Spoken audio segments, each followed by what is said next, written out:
Extreme! Parkour! This is Parkour, internet sensation of 2004, and it was in one of the Bond films. It's pretty impressive. The goal is to get from point A to point B as creatively as possible. So technically, they are doing parkour as long as point A is delusion, point B is the hospital.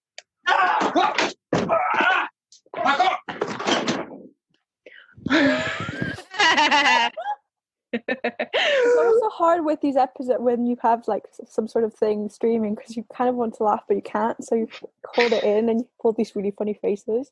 It's just hilarious too. I'm watching your faces as it's playing, and then that makes me want to laugh also. So hello, welcome back to Modern Medieval, the podcast. Woo! I'm Megan. And I'm Elo. So this week, in case you were like, parkour, medieval, what? We're not talking about like medieval martial arts or anything. Today, we are talking about Bardcore. Bardcore! That's a Meganism. My brain crossed those signals, and I thought that would be a funny introduction. Well, you know, no one else would know what's in your brain aside from you, but now lots of strangers do. Sometimes I don't even know what's in my brain, to be quite fair. Today, to assist us in the medieval music, we are welcoming back our great friend, Emilia Pearce. Hello. Hello. Thanks for, coming back and having this conversation with us about medieval music and pop culture colliding into the phenomenon that is Bardcore. Thank you for having me again. I am not an expert on this by any means, but I'm just, I think, a fangirl like you guys are. You're probably much more prepared than me, so it's fine.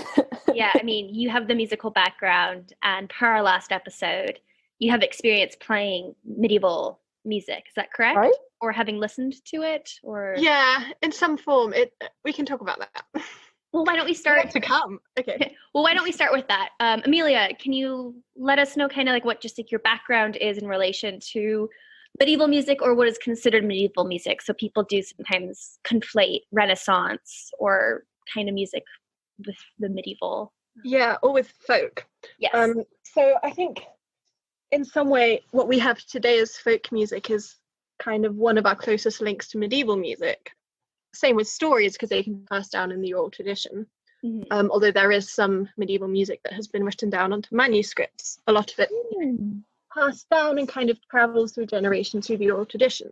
Obviously, this means that, it's changed and adapt, and, things get added, things get removed, but it is kind of one semi-tangible link we have to medieval music. I don't own any medieval instruments. I wish I did, but that's so expensive. And I have looked this up regularly. But so I play the cello. I have a normal cello. Still really cool. It is fun. It's a good instrument. It's a really nice instrument. But I've played in, a few ceilidh bands and played a lot of folk music from all around the British Isles. Mm-hmm. So that's sort of similar to medieval music. Ceilidhs, for people who might not be familiar, are old barn dances and kind of country and folk dances that people do together, often at weddings or just, harvest festivals and things like that. And they're still alive. Lots of people do them at weddings even still. It's very fun, and it gets everyone involved, and you don't need to know any moves because there's someone that stands at the front and tells people what to do. And a lot of these dances are also quite ancient. It's very, I've done some ceilidhs when I was living in Edinburgh. Like one of them was at the sports ball. They had a room that was just like a ceilidh room. And it reminds me a lot of doing like square dancing when I used to do that in the summers in Wyoming, where they had the person that would tell you kind of like, now switch with your partner and do this. So very friendly. You don't have to be a dancing wizard to participate.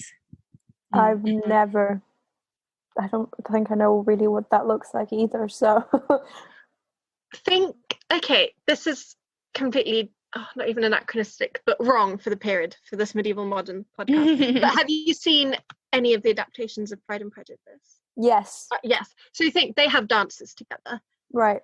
Incredibly sedate, and they're more kind of similar to a pavan, so like a slower dance where they step and they don't really touch hands because that would that kind of ignite thing. too many feelings and people. So, but they kind of dance around all together and everyone just knows the moves. But that kind of thing, but a lot more jumping about, dancing in a few circles. Okay. You can have partners or you can swap partners throughout. Okay. There's some dances you kind of gallop about sometimes. Thank you. It's Now very energetic. Yeah. Yeah, I think if you saw one, Elo, you would be like, oh, I've seen this before. Yeah. Any other kind of relationship to medieval music for you? Even before Bardcore sort of exploded onto the scene this year, I did listen to a lot of medieval mixes on YouTube. So one of my favorites, and this has like 8 million views, this is a classic of the genre really, is hilariously titled Medieval Music Hardcore Party Mix. And it does live up to the name. It also has one of those comment sections on YouTube, which is Hall of Fame level, because people really have fun turning memes into medieval style comments. For example, this song makes me want to show a bit of ankle, or when thine wife births a male heir, or Martin Luther's YouTube account has commented, I have 95 theses, but this ain't one. Those kind of things. When the plague kills your local tax collector. So it's definitely fun to browse. And that was, I think, uploaded, 2013. Okay, so a while ago. Yeah, I wrote a lot of my undergrad dissertation to this video. I love it. I do enjoy listening to that kind of thing a lot. Yeah, so in the research that I did, which really was reading like 4 articles, listening to some of the music, and we're a little late in talking about this right now in October, as this kind of exploded in April, May, and June of this past year during our COVID pandemic, because a lot of people were like, we have so much time, and felt inspired by this kind of coming of a new dark age with the quarantine and them talking about, the new plague, which, as we discussed back on our Rats and Bats episode, the plague is exclusive to the bubonic plague. We're in a pandemic. It's a viral pandemic, so it's a little different, just history for you, but similar kind of vibe. And so from my understanding, and you can correct me, Emilia, if you know this more, because it seems like you've had a longer relationship than just the past few months, but what Bardcore is now, at least, kind of came around based off of the funeral dance meme that emerged. And this one YouTuber named Cornelius, if I have it correct, yes. Cornelius Link. Decided to medievalize music to this coffin dance. And he decided to medievalize Tony Iggy's Astronomia. And then that became a meme. And then it just like exploded, really, didn't it? Right. Yeah. And so I actually didn't know this Cornelius person. I was introduced initially via the Hildegard von Blingen, which I am so envious to how perfect that name is. It is phenomenal. Because for those of you who don't know, rare for your minds to just like explode and for you to like fall to your knees in awe. So this is a play on Hildegard of Bingen, or Hildegard von Bingen, who is a medieval saint. So she was born in 1098 and died in 1179 at the ripe old age of 81. Pretty impressive. She is also known as Saint Hildegard. That might ring bells for some of you. And she was a German Benedictine abbess, writer, composer, philosopher, Christian mystic, visionary, and polymath of the High Middle Ages. She is one of the best-known composers of sacred monophony, as well as the most recorded in modern history. The hymns and songs that she wrote are still used today. Like, she's a big deal. And she has been considered by many in Europe to be the founder of scientific natural history in Germany. So, queen. You have like a fucking bow down to this queen. So we'll have to do an episode on her because she's truly phenomenal. But yeah, so Hildegard von Blingen, And like the icon is a picture of her icon with like sunglasses put on. It's just chef's kiss. So, but I've listened to hers covers. She has like 6 or 7, 8 of them. And she actually medievalizes the lyrics, which there aren't too many that have lyrics. Am I correct in that, Emilia? Yeah. So I think she started off by using the instrumentals that Cornelius Link created and pop the lyrics on top. But I think some of them she also does her own instrumentals. Has a beautiful voice as well. Oh, this is phenomenal. Yeah, off topic, but gorgeous. She's very good at it. Creep, and then I love Creep by Radiohead, that cover truly, like, it gets to my soul. And then also her Summertime Sadness, Bardcore medievalization of Lana Del Rey's. That's a good one. Is just beautiful. So sorry, continue, Emilia. I just had to share those two because no. So I was just going to say I'm very partial to her One of Bad Romance. I like by Lady one. Gaga, and she does a great job with the lyrics. Yeah. So on YouTube, when you click, she has, first of all, perfect little like images that go with each song, but then she puts the lyrics up. Yeah. And some of them out if you like. But yes, please do. Well, it begins with, I want thine ugly, I want thy disease, take aught from thee, shall I, if it can be free. I want thy love. Love, love, love, I want thy love. And it just carries on like that. It excellent. Reads, when you read it that way, it almost sounds like a Pentarian ode.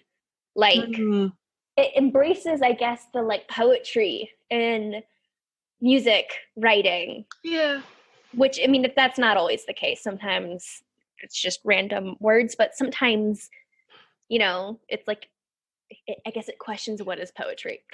Yeah, and some song lyrics, depending on the kind of song they write for, but often with pop, it needs to be, you know, danceable or singable. It's written to a certain meter. Mm-hmm. But yeah, sorry, I had to read it like that because I was going to sing it because I'm not a singer. Everyone would have fine. Like, Spotify, logged out of the podcast, shut down their computer, run away. High on the hole. So Emilia, kind of touching on that, why do you think that pop music is so good for Bardcore? I mean, there are some like Metallica songs, like some, you know, heavier rock songs, but primarily Also a lot of and hip hop. So, but like, why do you think that those genres are so musically applicable, I guess, or like adaptable versus, I don't know, rap or another genre with lyrics? Yeah, that's a good question. I think because the way that a lot of, especially recent pop music is written, it's written that sometimes the words aren't, you know, even that important. That's maybe been a thing in popular music for a while, but, you know, the lyrics take a back burner, and the point is very short, catchy hooks and melodies and riffs that stick in people's heads that they keep coming back to. And, you know, earworms, I think people call them. So these are the things that can be translated into a completely different genre of music. And, you know, you kind of condense the song down to that, transpose it into another style, and kind of regrow out your music and metamorphosize it from there. And it's not new doing pop songs or songs in different genres. So that's been a thing for a while as well. Right. I mean, a show I was quite involved with at uni, the whole point of that was that we did that. Although I don't think we've ever done a medieval version. You're giving them ideas. Yeah. If you can hear this rhapsody, go do that. But it works really well because they choose songs that people already like. Or if they don't like them, they know them.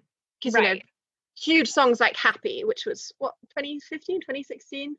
Yeah, Pharrell Williams. Wasn't it 2014? Was it that long ago? Yeah. Well, anyway, that everyone, if they don't love it, they know it. Right. And so that would become instantly recognizable, whatever, you know, however many loops and virginals or harps you add to it. Yeah. So cool. No, that's a great kind of way to explain it, I think.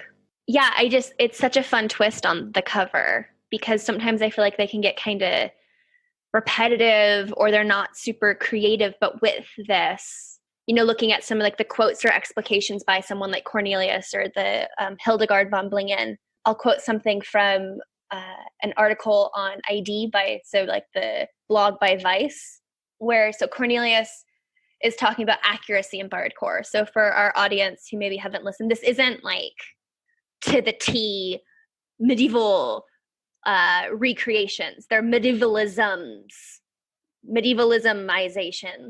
If it's a dense word, but like you can make a riddle out of that. Yeah, try saying that 3 times really fast. Medievalization. I can't even say it once. But Cornelius explains that he doesn't, quote, explicitly doesn't want to make authentic medieval covers, adding that I'm totally inspired by that kind of music, so medieval music, but that there are different reasons why I don't imitate it. First of all, I'm not an expert in that field, and there are many, many rules authentic medieval music follows. The tone sequence and harmonics, for example. I want to experiment with and combine different styles like folk, so as Emilia said earlier, pagan, fantasy, and soundtrack to create the sound I want to. So I don't exclusively commit to medieval music only. And I just thought that was like very... Has to be evocative more than actually accurate. Yeah. And I guess that kind of begs the question of, so I guess primarily the folk one more so than pagan and fantasy, because is this idea of like, why does this sound medieval to us? Like, what is that? How do we associate to it? Yeah, and I don't know if you have any thoughts on that, Emilia, or if you're just like, it just sounds medieval because it sounds medieval, or if it's something that we've been conditioned to kind of just be like, lutes equal medieval. Yeah, I think it's maybe, so partly it will be slightly different tuning. So the tuning of instruments has changed over time. So there's, Baroque tuning, there's Western concert tuning, which some instruments are, built to and some aren't. And there's, obviously that's just Western Northern Hemisphere, then there's so many other tunings. And the Western medieval, which actually includes Arabic influences, has certain sounds, tunings, and melodic patterns and scales even that we sort of know to associate with medieval, almost maybe only because they're not so much used anymore, apart from the things which are, classified as medieval sounding.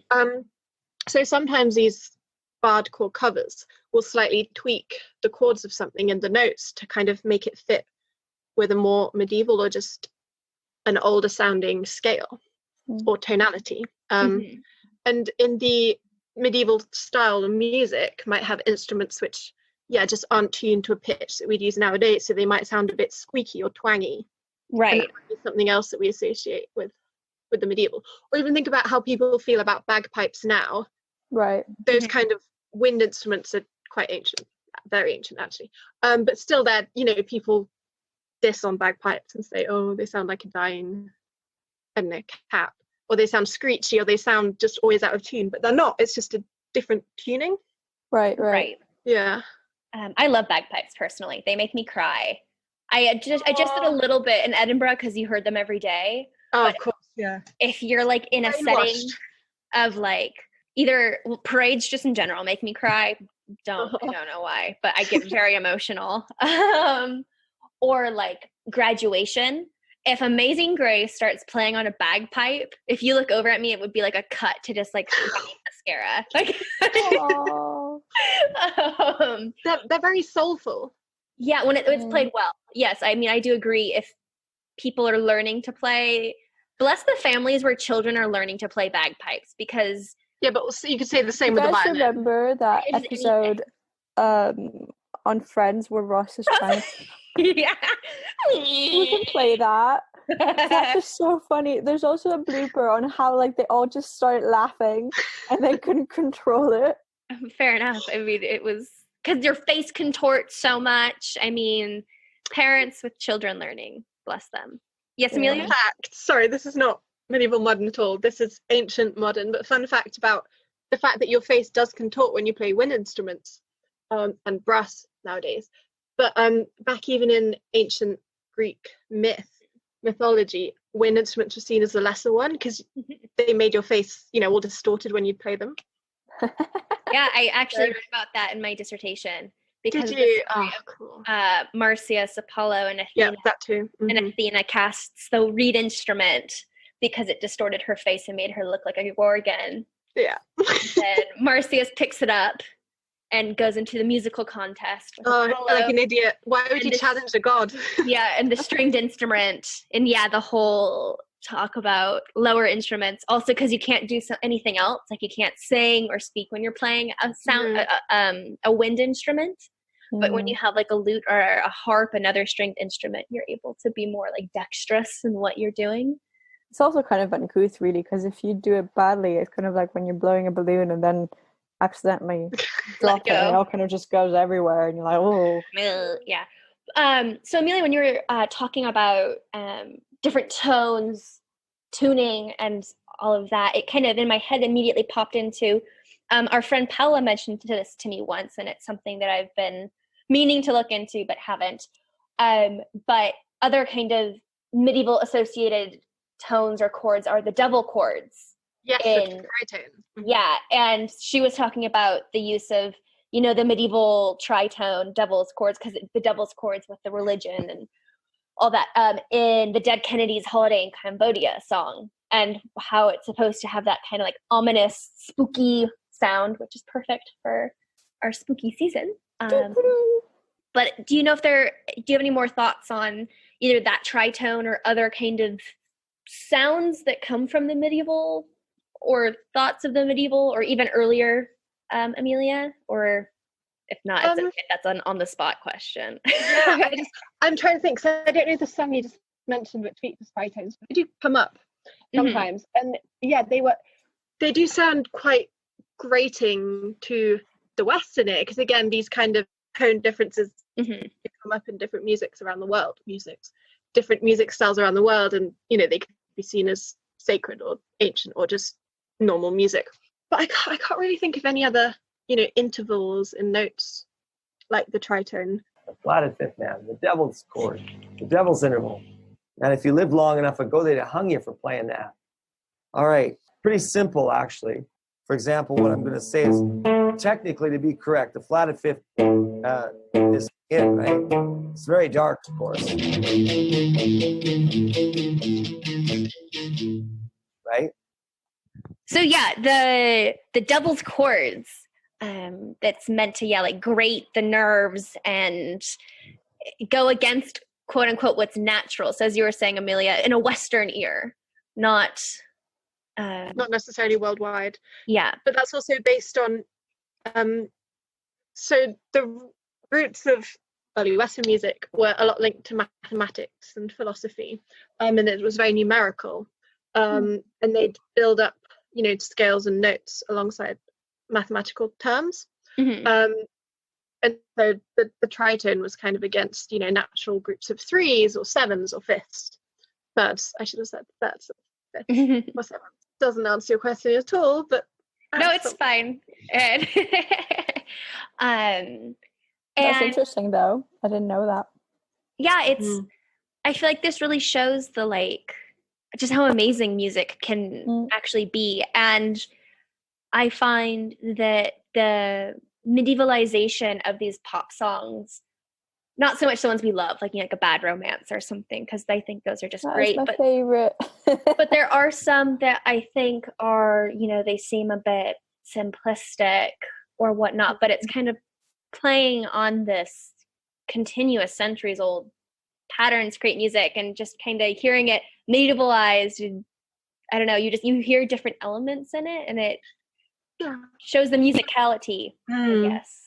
It definitely brings that out a lot more, because you listen to it in a way that you're not used to. Because people listen to music in different ways. I listen to it to know the lyrics to any songs, because I always forget to listen to the lyrics so much because I focus on the music and the instrumentals. But other people, kind of maybe listen to the lyrics and the words and kind of have the rest as sort of background music, which they don't pick out. So maybe these medieval covers also help people pick out individual instrumental lines as well.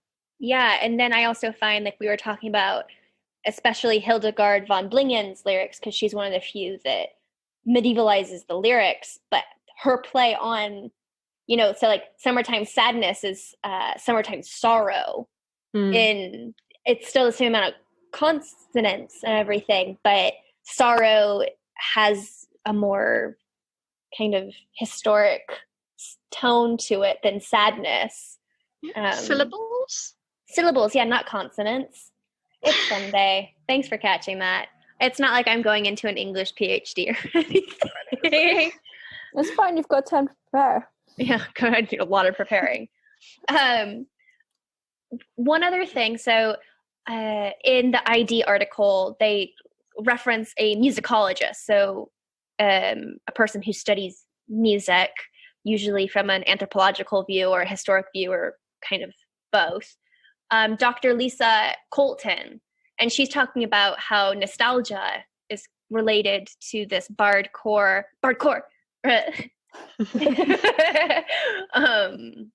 phenomenon.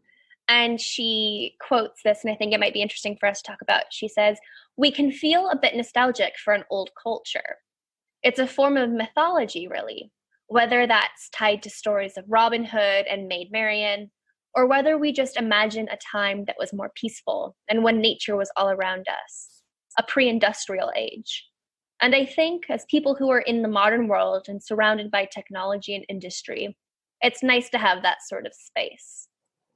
And I just thought that this was a good quote to bring up with you, Emilia, because I think it kind of links us a bit back to when you were with us for the first time and talking about pastoral and architecture in London. And I guess now we're seeing it with music.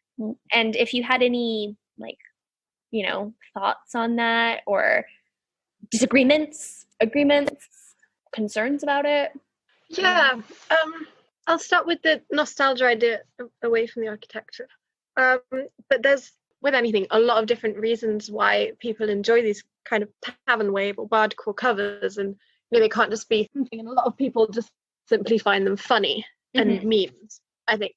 But for other people, they do possibly unlock this nostalgia, which is, aside from everything going on right now, just a huge part of culture, and it has been for a long time. And people wanting to be, I wish I was born in the 50s. No, you don't, but think that, or I wish I was born in the 1340s, or kind of thing. And this kind of helps people tap into another time. If you just really want to escape your reality, your reality where you are right now, and this helps create an atmosphere where you can sort of disconnect.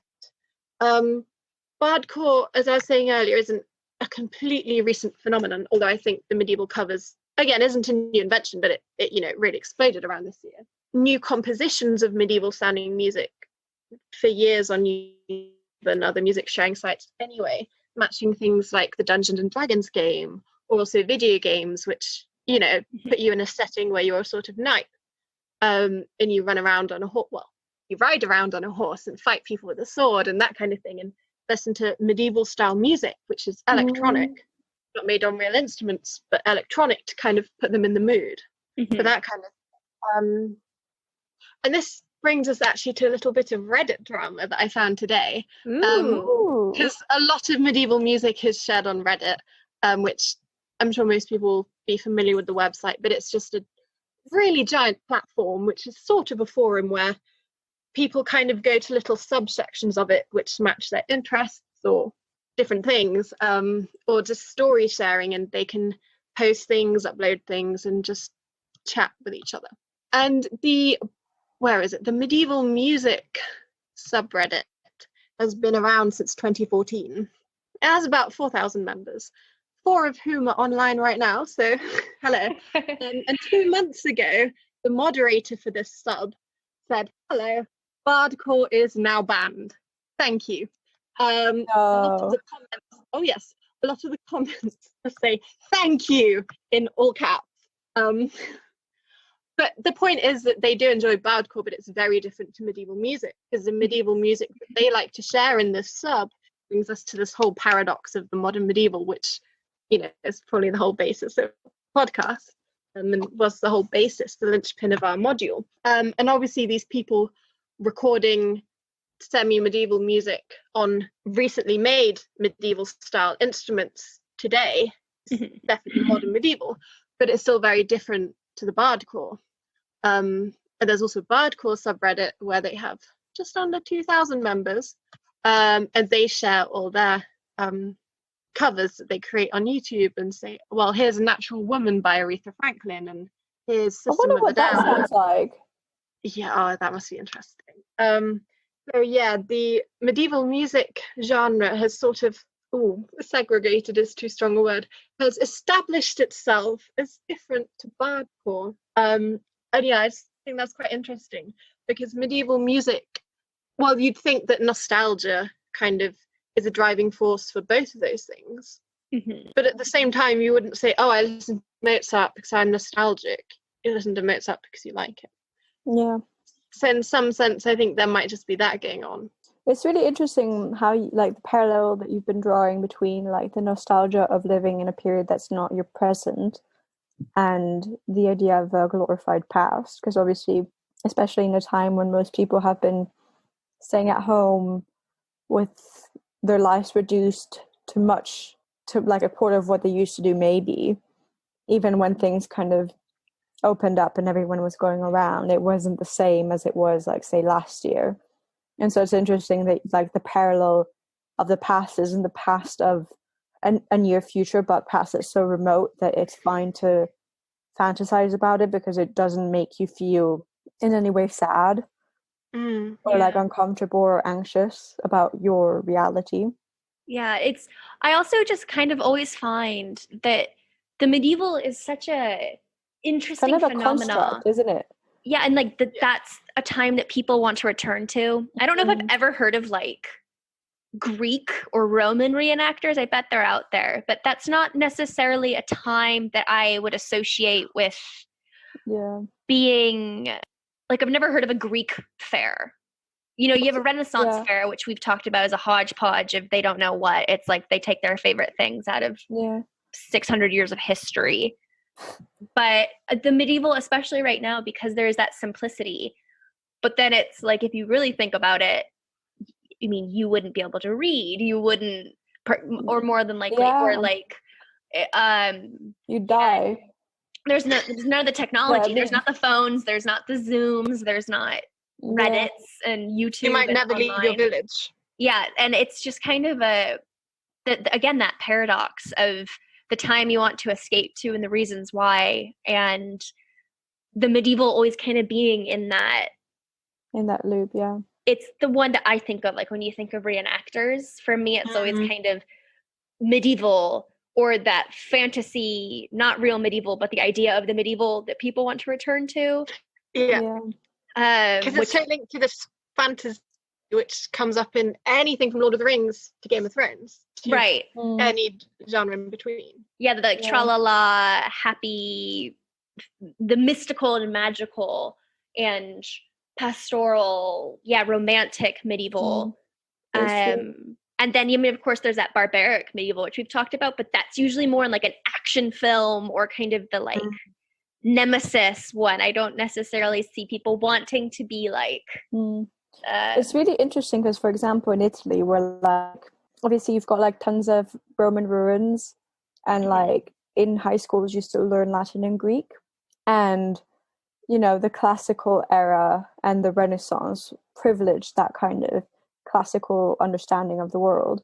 And so actually in history, when Mussolini, I may be wrong, but I think this was kind of the case, that like when we speak about the past, we don't really think about the medieval. We actually think about the Roman and the Greeks because of, you know, the association with it being good and artistically pleasing and positive, when it's really actually not just that. And obviously it's much more complicated, but that's the past that people and some poets have referred back to.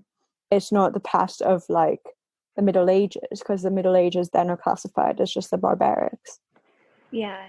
I also, in like this conversation, I'm kind of, my brain is turning back to Emilia earlier when we were talking about briefly, you know, high art, low art in regards to music. But I feel like Bardcore is this really weird, you know, low art in quotes becoming kind of high art because it's this medieval, so it's this not mainstream music. And it's just funny because it's like, would this have caught on if like Bad Romance became like a Purcellian opera or something like more, or like classicized? I know that is something that happens in concerts and everything, but like there again, it's this medievalization that is the pop sort of thing. Yeah, if that makes sense. Yeah, kind of an abstract idea in my head, but yeah, that totally makes sense. Yeah, it's just an interesting phenomenon. But I love it. Hardcore, Bardcore. Because you're not Bardcore unless you live Bardcore. And the legend of the song was way Bardcore. So everyone's got to hear me make up a song. Good for a spur of a moment. Emilia, any thoughts or things that we did not kind of touch on that you wanted to bring up, or anything in this unstructured conversation? No, I think you covered. Well, we weren't really aiming to cover everything, but it's been a really interesting discussion. But I'm just to continue what you're just saying about this sort of popularization and opening up to the masses of the medieval, or it also just shows the effect of putting two seemingly completely innocuous, seemingly unrelated things together in this mishmash that is, it would be jarring, but it works so well, it's wonderful. It's the same thing why people can make covers and put every single song but it's Shrek, every single song but it's Earth, Wind and Fire September, because they're two seemingly random things that fit together so well. It goes past being humorous and it's just fantastic. So that might be part of it as well. Yeah, there's that imagination and like the really just, as you're saying, Emilia, I think that, this goes beyond being humorous, because as you were talking, my brain was like, yeah, and there's those Christmas albums that are cats singing Jingle Bells, or, where they're like, meow, meow, meow, meow, meow, meow. Never heard meow, of meow, those. meow, meow, meow. Oh my gosh, I have a playlist. I can share it with you. I listened to it during the holidays because when my dad, I came across this a few years ago, he made me a Christmas CD, and it is like 2 or 3 of those and the dogs. It's just like a piano with the cat meows. And then it like transitions into, so my favorite Christmas song is The Little Drummer Boy, always has been. Oh. And it's like Joan Jett's version of The Little Drummer Boy. And then it's just some songs from The Grinch with Jim Carrey soundtrack. And then it's just this like whirlwind of a holiday album. Sounds really fun. So, sorry, that was a digression. But that, I guess, is the humorous side, though. Like, these Christmas songs are more meant to be, like, annoying and humorous. Whereas, Bardcore it goes beyond that because it's aware of its wit, but it's done smartly and it's done well. And also, it's one of those memes, because it sort of is a meme, but that kind of surpasses it because people will return to it for their own enjoyment and not just a laugh and not just their own spin on it. Yeah. That's and true. It keeps giving. Like, I mean, I've listened to especially the Hildegard on Blingen like numerous times. Like, I actually thoroughly enjoy it. Like, it's done very well. And as you said, Emilia, earlier, like, you've listened to the playlists while working. Hardcore party mix. Yeah, it's very different than when I play Nicolas Cage clips just to amuse myself. Yeah, it's different. So, hello, or Emilia, at this point, any final thoughts? I'm sorry, I'm like delusionally derailing us in all directions.